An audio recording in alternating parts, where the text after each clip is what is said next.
maayirka degmada Burco Maxamed Yuusuf Murad oo kaashanaya golihiisa deegaanka hay'adda Fair Fishing iyo shirkadda Najax ayaa si rasmi maanta xadhiga uga jaray mashruuc ballaaran oo magaalada Burco lagaga hirgelinayay sariibad nooceedu ku cusub yahay Burco oo gaar u noqonaysa kalluunka. Sariibadan cusub oo ka mid ah sariibadaha baahida weyn loo qabay ayay muhiimadeeda iyo ujeedadii loo dhisayba ka hadleen mas'uuliyiinta hay'adda Fair Fishing, mas'uuliyiinta shirkadda Najax, mas'uuliyiinta degmada Burco oo ugu horeeya maayirka magaalada Burco iyo xogayaha dawladda hoose iyo waliba ganacsatada suuqa laga hirgeliyay sariibadani ee gaha.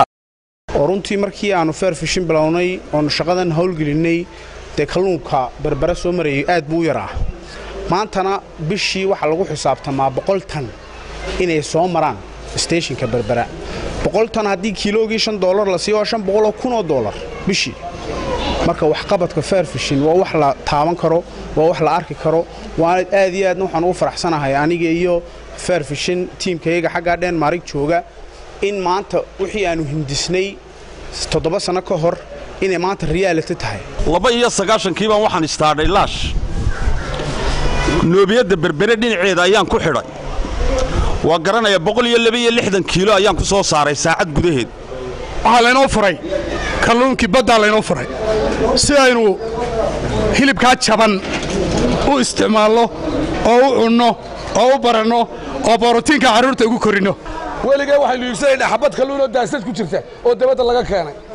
kalluun dabadii iyo dal shisheeye dawladaha kale kaaga soo degay wax ma deeqee mid diyaar oo dalka hooya doome iyo laash inta loo diray deerag iyo gaxas Soomaaliya gaxas maayn deerag iyo gaxas soo daldalayaan oo dabaysh iyo sifa daran iyo tuqsi ururo dayma bogashada ishu diidiya dayac laga jiray.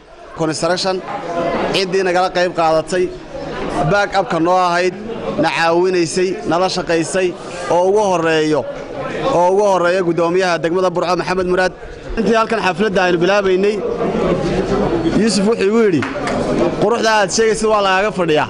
waxaan u maleeyay maanta bulshada Burco ayaa maqraati waa shirkadda Najax Construction mashruuca quruxda badan ee aan dhisnay oo runtii ah mid aan u qalmin lacagta aan ku dhisnay ee aan u dhisnay bulshada iyada aan u dhisnay. It's therefore amazing and nice to see an organization like Fair Fishing facilitating the cooperation between fishermen in Denmark and fishermen in Somaliland, working together, learning together in growing the fishery industry in Somaliland. halka maanta inoo soo gaadhay aan marayno waa heer sare oo wanaagsan oo gobolkii Macaal Burco horumar u ah kalluunkeena khayraadka dabiiciga ah ee badaheena buuxa ee aynu inagu ka qaawanahay inuu ka qatanahay in lala soo baxo oo la isticmaalo. waxaan aad iyo aad u bogaadinayaa shirkaddan hawlgalkan nala fulisay Fair Fishing. waxaan leeyahay soo dhawo wax bad qabatay waan ku bogaadinaynaa.